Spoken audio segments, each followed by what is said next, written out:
Welcome to Encyclopedia. In this video, we are discussing least square estimation. Least square estimation method के बारे में पढ़ेंगे।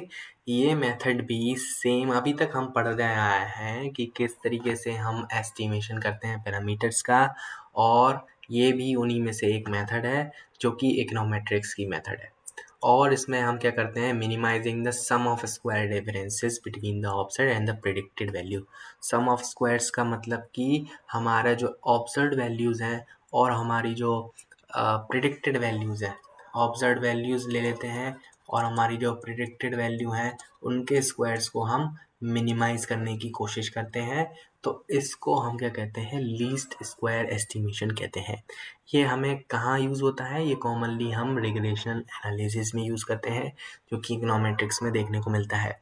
सबसे पहले ये मॉडल कैसे दिखाई देता है, इसका मॉडल कुछ इस तरीके से दिखाई देता है। y is equal to beta zero plus beta one x plus epsilon.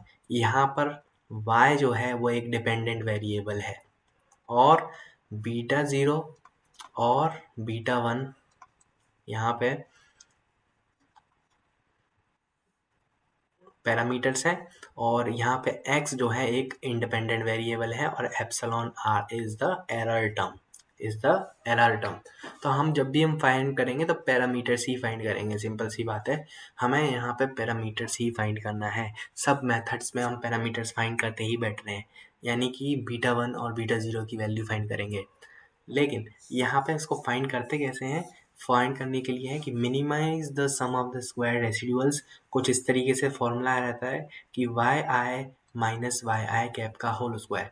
Y i यानी कि समेशन वाई आई की वैल्यू जो है वो है आपकी बीटा, वाई आई की वैल्यू वाई आई है, लेकिन वाई कैप की वैल्यू जो है वो ये है ना। तो वो हम इसको वैल्यू को रख देते हैं, लेकिन इसमें एरर टर्म ज़ीरो हो जाता है।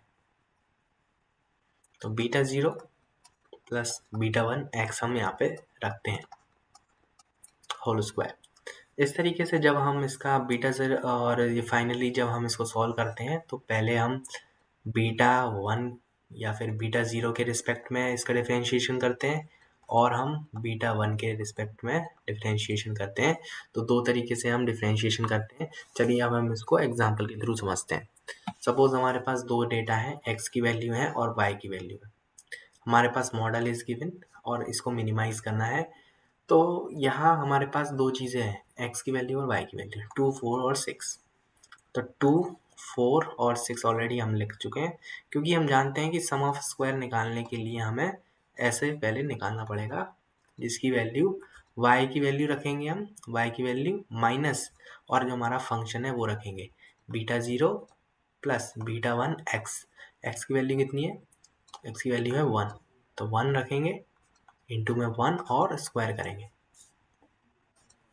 है ना।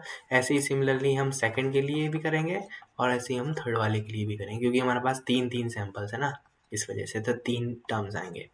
अब फाइनल हम क्या करेंगे, क्योंकि जब after the solving this normal equations we will get the beta zero equal to zero and beta one equal to two. इस तरीके से हमें दो वैल्यू मतलब मिलेंगी। और ये मिलेंगी कैसे, आपको डिफरेंशिएशन करने के बाद मिलेंगी ये।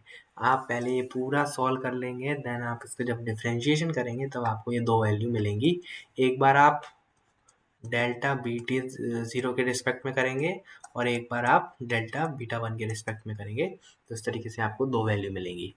अगर हम अब फंक्शन की बात करें तो फंक्शन हमारा क्या था, y beta zero plus beta one x.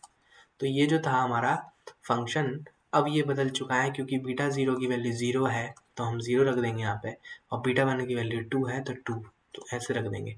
तो y is equal to two x हो जाएगा। ये हमारा पैरामीटर होगा। यही पैरामीटर है जो कि इसको बेटर तरीके से बताता है ना। अब प्रॉपर्टी की बात करते हैं तो ये अनबायस्ड होते हैं। कुछ कुछ कंडीशंस में ये एस्टिमेट्स अनबायस्ड होते हैं। दूसरा, ये एफिशिएंट होते हैं। थर्ड, ये सेंसिटिव टू आउटलायर्स होते हैं। आउटलायर्स उनको कहते हैं जो कि बिल्कुल ही मैदान से बाहर कह सकते हैं इनको, क्योंकि इनका सैंपल से कोई लेना देना ही नहीं है। आउटलायर्स क्या होते हैं, जैसे कि सपोज हमारी बात चल रही है कि मान लो एक बास्केटबॉल की टीम में प्लेयर्स हैं, सबकी हाइट जो है 5 फुट 4 इंच 5 फुट 6 इंच ऐसी दी है। मान लो एक ऐसा खिलाड़ी है जो 6 साढ़े 6 फुट का है, तो उसको आउटलायर में गिना जाएगा क्योंकि ये बिल्कुल ही मैदान से बाहर है ना? तो ऐसे आउटलायर्स कहते हैं। और साथ में बात करें assumptions की, तो assumes errors are normally distributed and homoscedastic and uncorrelated।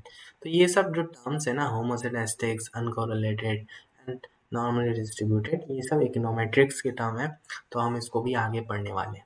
और कुछ चीज़ें भी हैं, और यहाँ पे अब देख लेते हैं कि की डिफरेंसेस क्या है। हमने इससे पहली वाली वीडियो में देखा था कि मेथड ऑफ मूवमेंट्स के बारे में, और यहाँ पे हम देख रहे हैं लीस्ट स्क्वायर मेथड्स के बारे में क्या डिफरेंस है। तो इस वाली मेथड में हम क्या करते हैं, जो सैम्पल मूवमेंट्स हैं उनको थ्योरेटिकल मूवमेंट्स के बराबर रखा जाता है, तो उससे हमें मेथड जो है मूवमेंट्स मिलता है।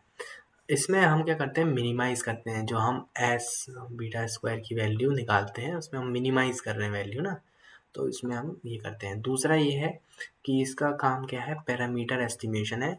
इसका काम है रिग्रेशन एनालिसिस या फिर कर्व फिटिंग।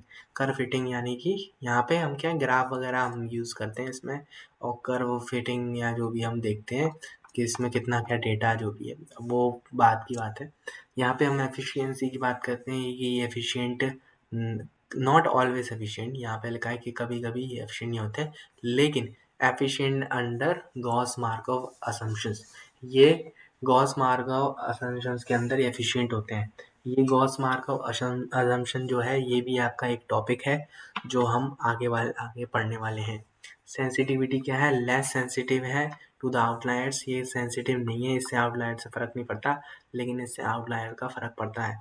फ्यूअर असम्पशंस, और इसमें कुछ required specific assumptions about errors कुछ है ना, इम्पोर्टेंट टर्म्स दिए हैं, तो ये हमारे कोई काम के नहीं है। तो चलिए आगे बढ़ते हैं हम।